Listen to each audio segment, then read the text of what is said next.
Muito bem, vamos para sexta-feira. Sexta-feira, o título é O Espírito sopra para onde quer. E o versículo, Ezequiel, capítulo 1, versículo 12. Cada qual andava para a sua frente.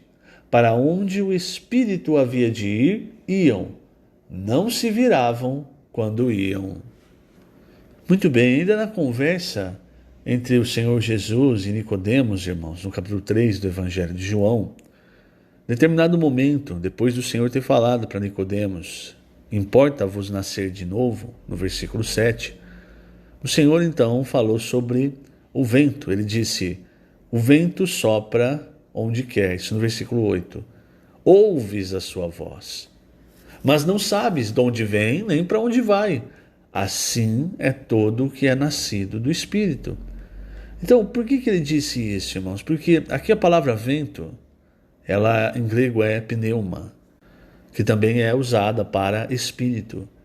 Então, quando o Senhor fala, o vento sopra onde quer, ele está, na verdade, querendo mostrar para Nicodemos, o Espírito tem a sua vontade. Essa palavra grega, o quer, ela indica uma firme vontade. É como em Lucas, quando o Senhor decidiu, agora chegou a hora de ir para Jerusalém, que ele expressava no seu rosto a firme resolução de ir para Jerusalém. Então o Espírito ele tem uma vontade e ele não se dobra à vontade humana, irmãos.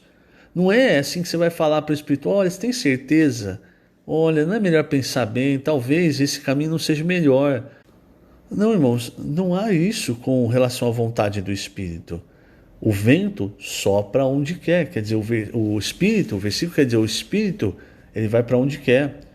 E você não sabe de onde ele vem e nem para onde ele vai, porque o andar do Espírito é um zigue-zague. O zigue-zague, irmãos, às vezes você está achando, ele está nessa direção, aí ele muda rápido de direção.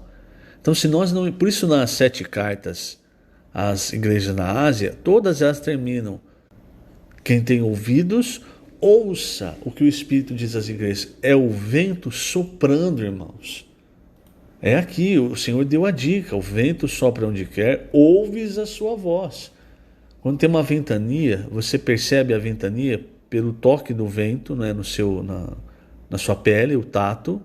Mas principalmente você sabe que a ventania está forte porque você começa a ouvir o vento. Normalmente nós não ouvimos o vento, vem a brisa, mas quando o vento está falando ali, está dando aquele assovio, você percebe, está forte a coisa, não é? E hoje, irmãos, a voz do Espírito ela está forte também. Nesse ponto eu quero ler 2 trechos aqui do Alimento Diário, página 34, o penúltimo e o último parágrafo, veja só. Você está resoluto ou ainda está titubeando, hesitando? Há conflitos entre os interesses de sua própria vida e os interesses de Deus? Porque o vento sopra para onde quer. E o onde quer é o que o vento, o Espírito, resolveu. Ele tem uma resolução e uma determinação. O vento tem um desejo, uma vontade. Ele gosta de fazer do jeito que lhe apraz. Para seguir o Espírito, deixe sua própria vontade, pois a dele tem prioridade. Sigamos a vontade do vento e sua determinação. Lógico, o vento aqui é aplicado ao Espírito. O Espírito não segue a lógica humana. Ele segue o seu próprio caminho, segundo o seu próprio pensamento. Para compreendermos, leiamos Provérbios 30, versículos 18 a 19. Há 3 coisas que são maravilhosas demais para mim. Sim, há 4 que não entendo. O caminho da águia no céu, o caminho da cobra na penha, o caminho do navio no meio do mar e o caminho do homem com uma donzela. Destaquemos o caminho da águia no céu, que é maravilhoso para nós. Não conhecemos o caminho da águia no céu. É o mesmo quando o vento sopra para onde quer. Você não sabe de onde vem nem para onde vai.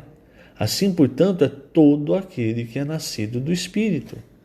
E aí, irmãos, tem um trecho aqui, um trecho de versículos de Isaías 55, que nos mostra, desde o Antigo Testamento, como é a vontade de Deus. Então, em Isaías 55, a partir do versículo 8, nós lemos: porque os meus pensamentos não são os vossos pensamentos, nem os vossos caminhos, os meus caminhos, diz o Senhor. Veja, irmãos, quer dizer, o caminho de Deus não é o caminho do homem. O homem gosta dos caminhos retinho, ali, de ter certeza, de ter um planejamento. Mas o caminho de Deus é em zigue-zague. Se você não segue o Senhor, você se perde. E veja, o pensamento do Senhor não é como os nossos pensamentos. É por isso que nós falamos que muitas vezes as coisas de Deus elas não se encaixam na lógica humana. Como Paulo fala aos Coríntios, o homem natural, ele acha que as coisas de Deus são loucura.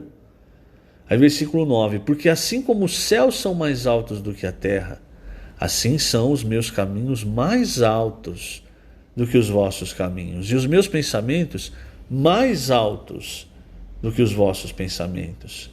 Porque assim como descem a chuva e a neve dos céus, e para lá não tornam, sem que primeiro reguem a terra, e a fecundem, e a façam brotar para dar semente ao semeador, e pão ao que come, assim será a palavra que sair da minha boca. Não voltará para mim vazia, mas fará o que me apraz, e prosperará naquilo para que a designei. É isso, é a vontade do Espírito, irmãos. A vontade do Espírito, o Senhor Jesus, ele falou que ele não veio de acordo com a sua própria vontade, mas para fazer a vontade do Pai. E depois ele ainda falou que o Consolador, o Espírito Santo, o Espírito da realidade, também não falaria do que ele era próprio, falaria daquilo, daria testemunho dele, falaria as suas palavras.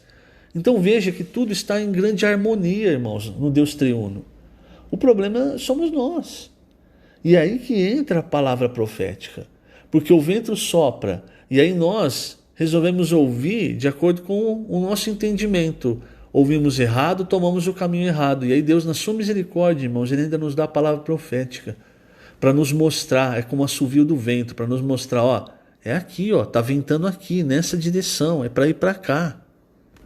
Porque no fim, irmãos, só vai entrar no reino aqueles que fizeram a vontade do Pai. É isso que o Senhor diz em Mateus 7. Então o vento ele sopra para o lado, para onde ele quer, mas esse onde quer, ele sempre quer fazer a vontade do Pai. E hoje nós temos recebido uma palavra que tem nos mostrado, irmãos, o zigue-zague do Espírito, a direção do Espírito, exatamente para nós fazermos a vontade do Pai. Para quê? Para que chegando no tribunal de Cristo, nós sejamos aprovados. Eu falei das 7 cartas, não é? As igrejas da Ásia. Tem 2 coisas que são sempre mencionadas nessas 7 cartas. A palavra final, que é sempre aquele que tem ouvidos, ouça o que o Espírito diz às igrejas. E o chamamento aos vencedores. Todas as 7 cartas têm um chamamento aos vencedores. Quer dizer, o falar do Espírito, irmãos, hoje é para nos transformar em vencedores. A palavra que nós temos recebido é para nos transformar em vencedores. É para fazer a vontade de Deus. E afinal de contas, é isso que nos transforma em vencedores. Em pessoas que seguem a direção do Espírito. Por isso, querido irmão, querida irmã, vamos dar atenção ao que o Senhor está nos dando como dádiva, como presente, como Tiago 1,17, como dom lá do alto, como dádiva lá do alto. A palavra profética, irmãos, é para nós um presente de Deus. Como está lá em Tiago 1,17. Ela não vem de homem, ela desce do Pai das luzes e passa pelos canais que Deus determinou em cada época. Agora você imagina, irmãos, chegar diante do Senhor como aquele servo de 1 talento e falar assim, o Senhor fala assim, mas eu te dei o talento. E aí você fala assim, não, mas eu escondi porque eu estava receoso, eu estava em dúvida, eu estava titubeando. Ali, irmão, o de 1 talento, ele perde o seu talento e vai para um lugar onde há trevas e ranger de dentes. E é dado àquele, olha só, o 1 talento é dado àquele que tem mais, aquele que tem 10, porque ele soube aproveitar o dom, o presente que Deus lhe deu. Ele soube usar os banqueiros. Tudo, irmãos, hoje está à nossa disposição. Não vamos ser como as virgens nécias, que ao invés de despender o seu tempo buscando azeite, foram fazer outras coisas. Também não vamos ser como o servo de um talento, que ao invés de trabalhar naquilo que Deus lhe deu, resolveu enterrar e cuidar da sua vida. Não, irmãos, a nossa vida é como nós vimos semana passada. O zelo pela casa de Deus consumia o Senhor Jesus. Isso também tem que consumir cada um de nós. Que o Senhor te abençoe grandemente nesse dia. Lembrando, estamos colocando essas gravações no canal do YouTube da Igreja em Ribeirão Preto. Jesus é o Senhor.